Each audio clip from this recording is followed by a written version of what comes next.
Ada, the Stolen Destiny. In the prosperous kingdom of Udula, there lived a young woman named Ada, known for her beauty, kindness, and the radiant light that seemed to follow her wherever she went.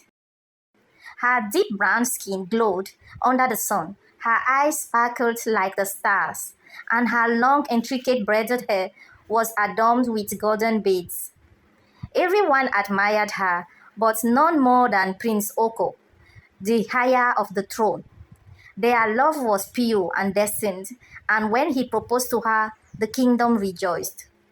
But hidden beneath the celebration was a heart filled with jealousy. Nkem, Ada's childhood friend. From their childhood, they had always been together, playing around, exploring the places and people. Ada was kind and shy, while Nkem was outgoing and versatile.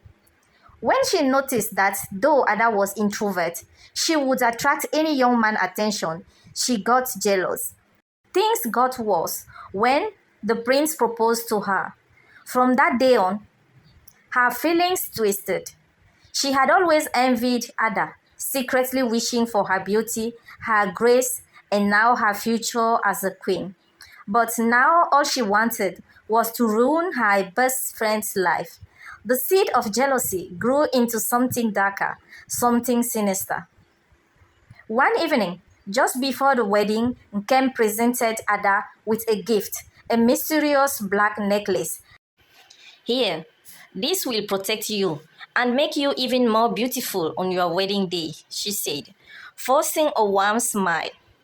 Ada, trusting her dearest friends, accepted the gift and wore it without hesitation. That night, something changed.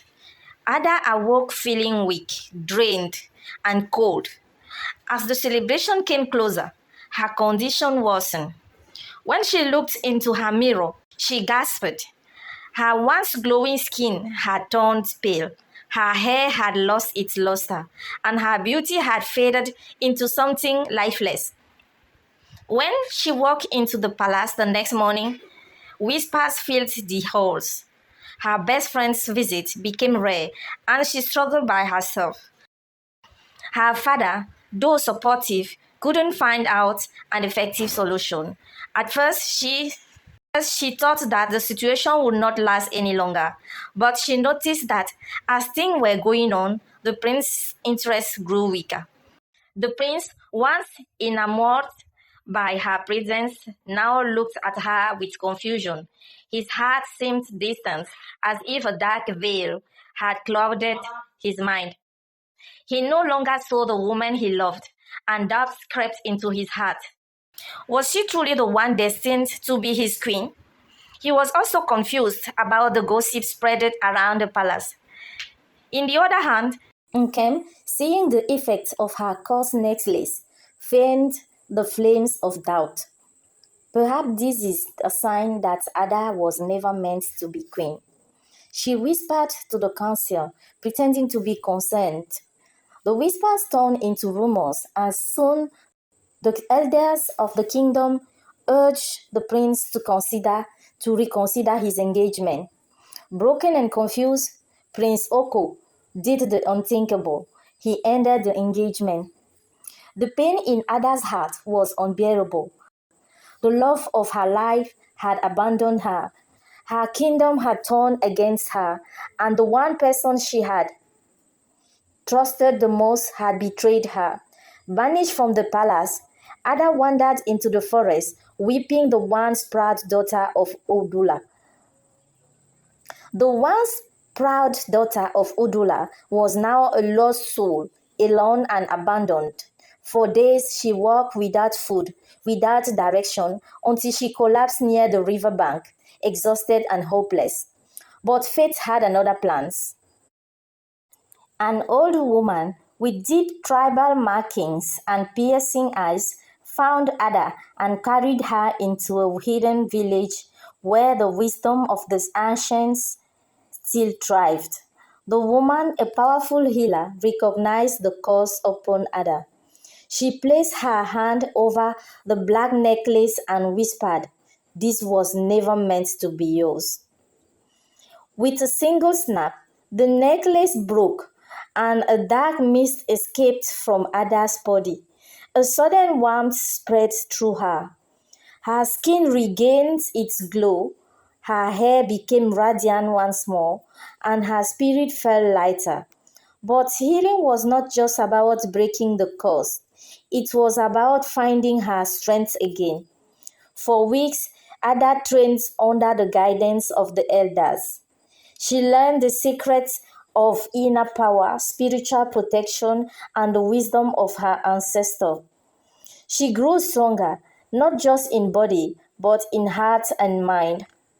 Meanwhile, in Udula, things were not as perfect as Nkem had imagined. Though she had managed to manipulate her way into the prince's favor, something was wrong.